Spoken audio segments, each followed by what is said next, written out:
కడప జిల్లా బద్వేలు స్థానిక మైదుకూరు రోడ్డులో ఉన్న డాక్టర్ శ్రీను హాస్పిటల్ నందు దివ్యాంగుల పోరాట సమితి నాయకులతో సమావేశం నిర్వహించారు. ఈ సమావేశంలో ఆ సంఘం రాష్ట్ర అధ్యక్షులు ఇన్లా ఓబ్లేస్ మాట్లాడుతూ దివ్యాంగులకు ఉచితంగా వైద్య సేవలు అందించడం చాలా గొప్ప సేవ అన్నారు. ఈ శిబిరంలో దివ్యాంగులు అందరూ పాల్గొని వైద్య సేవలను సద్వినియోగం చేసుకోవాలని కోరారు. డాక్టర్ శ్రీనివాసులు మాట్లాడుతూ డాక్టర్ శ్రీను హాస్పిటల్ నందు డాక్టర్ డి ఇంద్రనీలమణి మరియు డాక్టర్ డి భరణి శ్రీహంసిని డాక్టర్లతో దివ్యాంగులకు ఎముకల సాంద్రత, షుగర్ మరియు బీపీ వైద్య పరీక్షలు చేయడంతో పాటు కాల్షియం మాత్రలు ఉచితంగా ఇస్తామని అన్నారు. ఈ మధ్య మన అనాథలు కూడా చేసిన్నాము. 12వ తేదీ శుక్రవారం, మనకి సెప్టెంబర్ 12వ తేదీ శుక్రవారం ఉదయం 10 గంటల నుంచి సాయంత్రం 4 గంటల వరకు ఉచితంగా బీపీ, షుగర్, ఎముకల సాంద్రత పరీక్షలు వికలాంగులకు ఏర్పాటు చేయడం జరిగింది.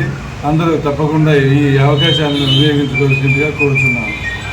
నమస్తే. నా పేరు ఇన్లా ఓబ్లేస్. హాస్పిటల్ నందు దివ్యాంగులందరికీ ఉచిత వైద్య శిబిరం ఏర్పాటు చేయడమైనది మన డాక్టర్ శ్రీను సార్ ఆధ్వర్యంలో ఈ యొక్క కార్యక్రమం నిర్వహించబడుతున్నది. అందులో ముఖ్యంగా దివ్యాంగులకు ఎముకల సాంద్రత పరీక్షలు, షుగరు మరియు బీపీ మరియు మందులు కూడా ఉచితంగా ఇవ్వబడును.